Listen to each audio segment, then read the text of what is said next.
Halo semuanya, ayo tekan tombol subscribe dan mari kita buat perjalanan ini lebih seru bareng-bareng. Eits, jangan lupa like dan komen juga ya, dengan masukan dari kalian pemirsa terkasih, semoga channel ini lebih berkembang. Terima kasih. Bab 1416. Setelah menendang Brok ke tanah, Avel bergegas menuju Harvey dan berlutut. CEO York, saya buta terhadap kenyataan bahwa Anda ada di sana tadi malam dan menyinggung Anda. Tolong jadilah pria yang lebih baik dan maafkan aku. Memaafkan. Kerumunan itu mati diam. Stasi dan Rae sangat tidak percaya. Avel, bos mafia, datang jauh-jauh ke sini untuk memohon pengampunan Harvey. Ini adalah bukti betapa kuatnya Harvey sebenarnya. Avel juga ada di sini untuk meminta maaf dengan tulus. Ketika dia kembali ke rumah tadi malam, masih keras kepala dan pantang menyerah, Sane hanya memberi tahu namanya. Prince York. Sane tidak perlu mengatakan apa-apa lagi. Avel sudah basah kuyup begitu dia mendengar nama itu. Meskipun dia sendiri adalah seorang gangster, dia tahu betapa kuatnya pria itu. Tidak perlu menyebutkan apapun. Pengetahuan bahwa Tyson Woods, raja jalanan yang baru, benar-benar bekerja di bawah Prince York, sudah cukup untuk menunjukkan masalahnya. Avel tidak terlalu tertarik untuk mewarisi bisnis keluarga dan menjadi gangster hampir sepanjang hidupnya, tetapi dia tidak bodoh. Belum lagi, keluarga Naiswell telah bersekutu dengan Sky Corporation. Mereka perlu bergantung pada perusahaan karena berbagai alasan. Nama Prince York sudah cukup untuk membuat Avel membatalkan tindakannya dan meminta maaf. Di mata Avel, dia akan baik-baik saja dengan menjadi kenalan Harvey, atau mungkin hanya bawahan. Namun, dia tidak mampu menjadi musuh Harvey. Jika tidak, Avel akan mencari kematiannya. Karena itu, dia segera membawa beberapa hadiah untuk meminta pengampunan segera setelah sumbernya memberitahu dia tentang lokasi Harvey. Sementara Brok, si bodoh yang tidak sadar, sibuk memprovokasi Harvey, Avel juga tidak menunjukkan rasa hormat kepada Brok. Dia segera menginjak kaki Brok dan mematahkannya menjadi dua untuk menunjukkan niat baik terhadap Harvey. Stasi dan yang lainnya bukan satu-satunya yang tercengang oleh perilaku hormat Avel terhadap Harvey. Para petinggi dan staf lainnya, yang sebelumnya cukup tidak puas, semuanya terengah-engah. Jika masih ada sedikit niat buruk di hati mereka, itu semua telah lenyap. Di depan Harvey, mereka tidak akan berani melakukan apapun. Memaafkanmu. Harvey tersenyum ketika dia melihat betapa hormatnya Avel bertindak, tidak memberikan respon yang tepat. Bukankah kita sudah menyelesaikan masalah tadi malam? Keringat dingin menetes di punggung Avel. Dia menjawab dengan tenang. CEO York, saya terlalu terburu-buru tadi malam. Saya tidak menyesal dan cukup tulus. Saya memikirkannya lama dan keras setelah saya kembali ke rumah. Jika bukan karena Anda membantu kakek kami saat itu, saya mungkin sudah 6 kaki di bawah sekarang. Saya datang ke sini tiba-tiba hari ini untuk berterima kasih karena telah menunjukkan belas kasihan. Stasi, Rae, dan semua orang akhirnya mengerti apa yang terjadi.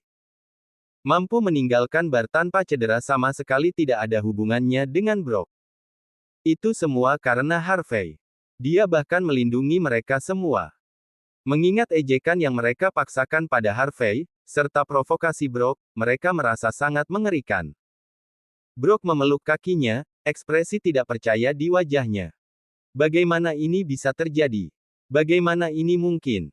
Dia tidak bisa membungkus kepalanya dengan situasi ini. Bukankah Harvey hanya menantu yang menumpang? Bagaimana dia sekuat ini? Bagaimana dia memiliki gelar dan latar belakang yang begitu menakutkan? Bahkan Avel, bos mafia, harus membawa hadiah dan meminta maaf padanya. Dia bahkan memohon belas kasihan. Pikiran-pikiran ini membuat Brok merasa seolah-olah dia telah jatuh ke dalam mimpi buruk. Saat itu, seseorang dengan cepat berjalan di dalam gedung melalui pintu masuk. Ketika Brok melihat pendatang baru ini, dia merasa seolah-olah penyelamatnya telah muncul. Bab 1417. Seorang pria mengenakan pakaian cerah berlari jauh ke sini, dengan perlindungan beberapa pengawal pribadi. Dia tidak lain adalah jenius yang memproklamirkan diri sebagai jenius Country J, Steve Lee. Tuan Lee. Tuan Lee. Brock, yang masih di tanah, hampir melompat setelah melihatnya. Kamu akhirnya datang, Tuan Lee. Kamu harus memberiku keadilan. Menantu yang menumpang ini telah menyebabkan keributan di sini sejak pagi. Dia mengatakan sesuatu tentangmu mentransfer semua aset Departemen Bisnis Southlight kepadanya. Kamu harus memberitahuku. Dia hanya pembohong kan? Star Chaebol sangat kuat. Kita tidak akan takut pada warga negara H. Cepat, Tuan Lee. Hancurkan menantu yang menumpang ini. Patahkan kakinya. Seru Brock dengan marah sambil menunjuk Harvey, kebanggaan mewarnai wajahnya. Dia masih menyangkal tentang kekuatan dan status Harvey. Dia berharap bosnya Steve Lee, pria dengan status luar biasa, akan menginjak-injak Harvey sampai mati. Tapi Steve dengan cepat mendekati Harvey, sambil gemetaran di sepatu botnya, sedemikian rupa sehingga dia hampir jatuh. Dia memelototi Brock, hanya ingin mencekik si bodoh sampai mati. Omong kosong apa yang disemburkan bajingan ini. Jika aku menyinggung pria ini, aku bahkan tidak akan memiliki tempat pemakaman untuk tubuhku. Sebelum Harvey bisa mengatakan apa-apa, Steve bergegas maju dan membanting lututnya ke tanah di bawah tatapan kaget semua orang. Brock tercengang. Stacy tercengang. Rae tercengang. Sederhananya, semua orang tercengang. Putra perwakilan Star Chaebol di negara H, seorang pria dengan status dan otoritas yang luar biasa. Steve Lee, sedang berlutut. Dia berlutut begitu mudah. Para petinggi dan staf yang hadir secara alami mengenali Steve. Wajah mereka terpelintir, dan mereka tidak dapat kembali ke akal sehat mereka. Brock sedikit gemetar melihatnya, lalu berteriak dan memelototi Harvey seperti anjing yang melindungi pemiliknya. Apa yang kau lakukan? Apa yang kau lakukan pada Tuan Lee? Kau keparat. Bagi Brock, Harvey tidak pernah bisa dibandingkan dengan Star Chaebol bahkan jika dia adalah seseorang dengan status dan kekuasaan. Steve berlutut segera setelah muncul membuktikan bahwa Harvey memainkan beberapa trik di belakang layar. Saat Steve tiba, Harvey dengan santai berjalan menuju Brock. Bahkan sebelum Harvey mengambil langkah penuh, Steve sudah menggigil. Steve ingin melompat dan menghajar Brock, yang masih bersikeras mengatakan omong kosong. Tapi tanpa izin Harvey, dia bahkan tidak berani membuka mulutnya. Brock tidak bisa melihat bahwa tuannya yang tinggi dan perkasa tidak ada apa-apanya di depan Harvey. Brock memelototi Harvey, yang berjalan semakin dekat. Kemarahannya terlihat jelas di wajahnya, dan dia berteriak. Harvey York. Star Chaebol bukanlah sesuatu yang bisa kau singgung sesukamu. Aku tidak peduli status dan kekuatan apa yang kau miliki. Saat kau membiarkan Tuan Lee berlutut, kau sudah selesai. Kau akan melawan Star Chaebol. Kau akan melawan Country J. Tutup mulutmu sudah. Harvey berkata dengan tenang. Tamparan. Hanya dalam beberapa saat, Brock memar parah. Mulut dan hidungnya mengeluarkan banyak darah. Kau berani memukulku. Apakah kau berani memukulku di depan Tuan Lee? Tuan Lee tidak akan membiarkanmu pergi dengan mudah. Brock menutupi wajahnya, di ambang kegilaan. Gedebuk. Tetapi sebelum dia bisa selesai berbicara, Harvey segera mengirimnya berguling-guling di tanah dengan tendangan. Brock tampak sangat menyedihkan. Wajahnya basah kuyup oleh darahnya. Dia menatap Steve, penuh keputusasaan. Tuan Lee, mengapa kamu tidak mengatakan apa-apa? Mengapa kamu berlutut? Kapan kita Star Chaebol menjadi sangat tidak berguna? Bab 1418. Mata Steve berkedut. Wajahnya telah kehilangan semua warna. Tetapi tanpa perintah Harvey, dia tidak akan berani mengatakan sepatah kata pun. Setelah berlutut malam itu, dia sudah kehilangan tulang punggungnya. Dia tidak lagi berani melawan Harvey. Dia bahkan tidak berani menghubungi Peter dalam beberapa hari terakhir. Dia hanya bisa mempersiapkan setiap prosedur yang diperlukan untuk mentransfer aset secepat yang dia bisa. Cukup. Jika aku tidak membiarkannya, dia tidak akan berbicara sama sekali. Kata Harvey, tersenyum tipis. Pada awalnya, kau menggunakan kesepakatan kontrak sebagai kedok untuk menipu istriku agar minum. Kau terus memaksanya untuk minum, lagi dan lagi. Semua orang tahu persis apa yang kau lakukan. Hari ini, kau terus mengejekku tanpa alasan, lagi dan lagi. Aku hanya ingin memecatmu untuk mengurangi masalah kita. Tapi kenapa kau begitu suka menjadi semenjengkelkan ini? Steve, apakah semua orang dari Country J ini tidak sadar? Atau apakah itu karena kau tidak mengajari anjingmu sopan santun dengan benar? Memilikinya menggonggong padaku seperti ini sangat menggangguku. Steve gemetar mendengar kata-kata Harvey. Dia menjawab, menggigil di sepatu botnya. CEO York, saya tidak mengajarinya dengan cukup baik. Saya sudah akan menangani ini. Steve berteriak marah pada Brock. Berhentilah berisik. Berlutut dan merendahkan diri di depan CEO York. Akui kesalahanmu dan mohon pengampunannya. Steve sangat ingin menamparkan Brock sampai mati. Siapa yang memberinya keberanian dan hak untuk menjadi menyebalkan ini? Apa kesalahan yang telah aku perbuat? Tuan Lee, kamu tidak takut pada beberapa warga negara dari negara Hakan? Selain itu, apakah kamu bahkan memiliki izin perwakilan Lee untuk menyerahkan semua aset di Departemen Bisnis Southlight kepada orang-orang dari negara H? Aku mengerti sekarang. Kamu pasti bekerja sama dengan Harvey.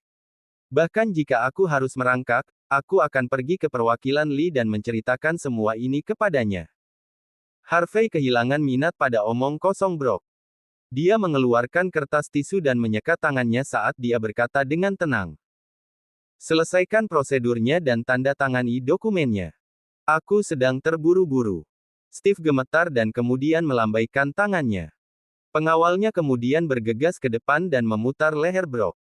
Steve bangkit dengan susah payah, dan kemudian mengikuti di belakang Harvey ke ruang kantor. Di sana, kontrak sudah disiapkan.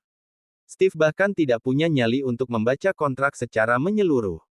Dia secara otomatis menandatangani namanya. Dia jatuh ke tanah tepat setelah itu, seolah-olah dia lumpuh.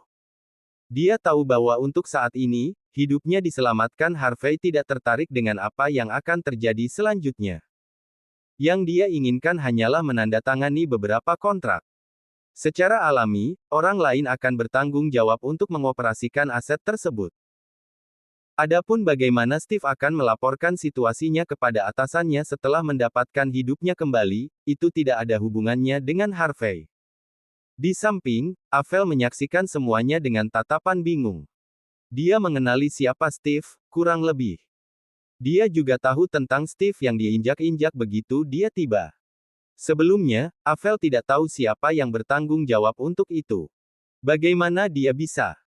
Sekarang dia menatap penampilan Steve yang menyedihkan, dan kemudian pada dirinya yang tidak terluka. Meskipun dia adalah bos mafia, dia merasa seperti hampir mati. Avel melihat Harvey hendak pergi, dan dengan cepat berlari mengejar Harvey. CEO York, Anda benar-benar membuka mata saya hari ini. Saya benar-benar lupa tentang apa yang terjadi kemarin. Saya telah membawa beberapa hadiah untuk menunjukkan ketulusan saya. Tolong diterima. Bab 1419. Avel mengambil kotak kayu antik dari salah satu tangan bawahannya dan membukanya di depan Harvey. Permata berwarna merah darah ada di dalam kotak. Permata itu berwarna merah cerah, tetapi ada garis gelap dari dalam permata itu. Itu terlihat cukup spektakuler. CEO York, ini adalah permata jenderal yang legendaris. Dikatakan bahwa para jenderal kuno dikuburkan dengan permata yang indah ini. Saya mendengar dari kakek bahwa Anda pandai menilai barang antik, jadi saya membelikan hadiah ini untuk Anda. Anggap ini sebagai tanda penghargaan kecilku. Harvey tidak meraih permata itu tetapi menatapnya lama. Berapa biayanya untukmu? Avel tersenyum dan menjawab. Tidak banyak. Hanya 1,5 JT aja. Uang kembalian. 4,5 juta. Harvey tersenyum tenang. Syukurlah aku tahu bahwa kau adalah bos mafia yang tidak ada hubungannya dengan bisnis keluarga Naiswell yang sebenarnya. Jika tidak, aku mungkin akan mencekikmu sampai mati bersama seluruh keluargamu. Avel terkejut. CEO York, mengapa Anda mengatakan itu? Aku membeli ini dari barang antik Flynn yang baru dibuka. Toko dibuka oleh salah satu dari 4 keluarga papan atas di Hong Kong, keluarga Flynn. Saya sudah beberapa kali ke sana. Itu sebabnya mereka akan menjual harta toko ini kepada saya. Ini juga merupakan penemuan yang langka. Ini adalah tanda terima kasihku, jadi bagaimana bisa? Avel merasa agak aneh. Apakah ini palsu? Harvey menjawab dengan tenang. Bahkan jika memang demikian, aku tidak akan berpikir untuk membunuh seluruh keluargamu hanya untuk itu. Setelah itu, dia kemudian meraih kotak kayu dan melemparkannya ke tanah. Kotak kayu itu pecah dengan retakan keras. Permata di dalamnya patah menjadi 2. Di dalam permata merah darah, batu hitam dengan ukuran berbeda dimasukkan ke dalamnya. Itu terlihat cukup menjijikkan. CEO York, benda apa itu? Avel bukanlah orang bodoh. Dia bisa merasakan ada sesuatu yang salah juga. Ini adalah jenis zat radioaktif. Sulit untuk mendapatkan ini. Hanya sebanyak ini akan menelan biaya 1,5 juta. Mereka melepaskan jumlah radiasi yang gila. Jika permata itu disimpan untuk waktu yang lama, dalam 10 hingga 15 hari, seluruh tubuh pemiliknya akan meleleh dan dia akan mati. Sederhananya, kau hanya mengirim hadiah ini kepada seseorang yang kau ingin mati. Avel tersentak kembali ke akal sehatnya saat ini. Seluruh tubuhnya bergetar hebat. Jika Harvey salah paham dan menganggap Avel ingin dia mati melalui permata ini, seluruh keluarga Naiswell harus kalah dengan Avel. Keringat dingin membasahi punggung Avel. Dia mati-matian mencoba menjelaskan situasinya. CEO York. Saya memang membeli ini pagi-pagi sekali, tapi saya tidak berencana menggunakannya untuk menyakiti Anda. Harvey tenang. Aku tahu, kau tidak bisa disalahkan. Mereka yang menjualmu ini adalah orang-orang dengan niat buruk. Mereka mungkin tahu kau akan memberiku permata itu, itulah sebabnya mereka siap untuk itu dalam semalam. Benda ini membutuhkan cukup banyak uang juga. Menurut rencana mereka, aku akan mati jika aku tidak melihat properti sebenarnya dari permata itu dan membawanya pulang. Jika aku melihatnya dan menghubungi keluarga Naiswell tentang ini, dan menganggap kau mencoba membunuhku, seluruh keluargamu akan tamat. 2 burung dengan 1 batu. Wajah Harvey dipenuhi dengan kegembiraan. Mereka datang untukku, dan mereka punya rencana besar. Menarik. Ekspresi Avel berubah panik. Wajahnya mengerikan. Terus terang, dia sudah terbiasa. Dia berbalik ke anak buahnya, mendidih karena marah. Ayo pergi, kita akan menghancurkan barang antik Flynn. Bab 1420. Pada pukul 10 pagi, Harvey dan Avel muncul di kota antik Bakwood. Harvey datang untuk ikut bersenang-senang dan melihat siapa pemilik barang antik Flynn, dan bagaimana mereka berani menargetkannya. Jika barang antik dan Flynn ternyata adalah bisnis yang dimiliki oleh Leo dari Hong Kong, maka Harvey akan mengerti. Dia belum pernah bertemu siapapun dari keluarga Flynn sama sekali, jadi dia tidak mengerti mengapa mereka melakukan hal seperti ini. Segera, beberapa orang berkumpul di pintu masuk barang antik Flynn. Gangster yang berdiri di depan menendang pintu. Anak buahnya yang lain berbaris masuk, semuanya memancarkan niat membunuh. Pelanggan di toko itu ketakutan setengah mati. Mereka langsung mundur beberapa langkah untuk memberi jalan. Siapa kalian? Apa yang sedang kalian coba lakukan? Petugas dan penjaga keamanan yang hadir tampak seolah-olah menghadapi musuh yang berbahaya. Beberapa penjaga membawa tongkat listrik mereka untuk menangkis para gangster ini. Avel menyerbu ke toko dan menendang vas antik. Dia menggera. Darren Flynn. Keluar dari sini, sekarang juga. Harvey dengan tenang mengikuti Avel tanpa mengucapkan sepatah kata pun, dengan sengaja berusaha meminimalkan kehadirannya. Barang antik Flynn sepertinya baru saja dibuka. Semua rak tampak cukup baru, tetapi barang-barang yang dipajang sangat luar biasa. Area yang didedikasikan untuk batu mentah menampilkan batu yang agak mahal dengan tekstur yang indah. Aku bertanya-tanya mengapa burung murai di toko berkicau. Itu karena Master Naiswell ada di sini. Tepat ketika Harvey sibuk mengagumi tampilan toko, tawa ringan terdengar dari koridor. Seorang pria berjas, tampak murni seperti permata putih, berjalan keluar. Dia seorang pria, tapi kulitnya agak pucat. Dia bahkan memakai riasan, dan aroma parfum akan memancar darinya setiap kali dia melangkah. Melihat Avel, ekspresi malu mewarnai wajah Darren. Bukankah kita sudah bertemu di pagi hari? Kenapa kau di sini lagi? Jika kamu merindukanku, kamu bisa saja menelepon. Aku akan pergi ke sana untuk membuatmu bahagia sendiri. Tidak perlu menyebabkan keributan seperti itu. Apakah aku melakukan sesuatu yang membuatmu marah? Darren melihat porselen biru dan putih di tanah yang hancur berkeping-keping.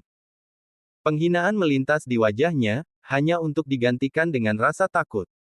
Dia tampak marah pada satu saat tetapi terpaksa menahan amarahnya di depan Avel. Aman untuk mengatakan bahwa pengekangan dan motif bocah cantik ini cukup mengesankan. Berpura-pura lemah, lalu memanfaatkan orang. Harvey memandang Darren Flynn, penuh rasa ingin tahu. Keluarga Flynn dikatakan berbisnis dengan barang antik. Mereka memiliki lebih banyak pengalaman dalam bidang bisnis ini daripada keluarga Nicewell. Logikanya, Flynns dari Hong Kong akan mampu membanjiri Nicewells. Tapi bagaimanapun ini adalah Buckwood. Itu adalah wilayah Nicewells. Apakah keluarga kuat seperti Flynns akan mampu menekan keluarga Nicewell atau tidak masih belum jelas. Aku tidak percaya mereka ketika mereka mengatakan kau adalah seorang aktor, tapi sekarang aku percaya. Jika aktingmu sebagus ini, kenapa kau tidak menjadi aktor saja? Avel berjalan ke depan dan meraih bahu Darren. Apakah kau tidak tahu apa yang telah kau lakukan? Darren, untuk pujiannya, menunjukkan tatapan bingung padanya. Tuan Nicewell. Aku selalu sangat menghormatimu, dan aku selalu mengikuti aturan industri yang ditetapkan oleh keluarga Nicewell. Persis apa yang aku lakukan untuk menyinggungmu. Tolong beritahu aku. Seringai dingin muncul di wajah Avel. Jika dia tidak melihat Harvey menghancurkan permata itu menjadi dua, dia mungkin akan mempercayai pria yang tampak tidak berbahaya ini.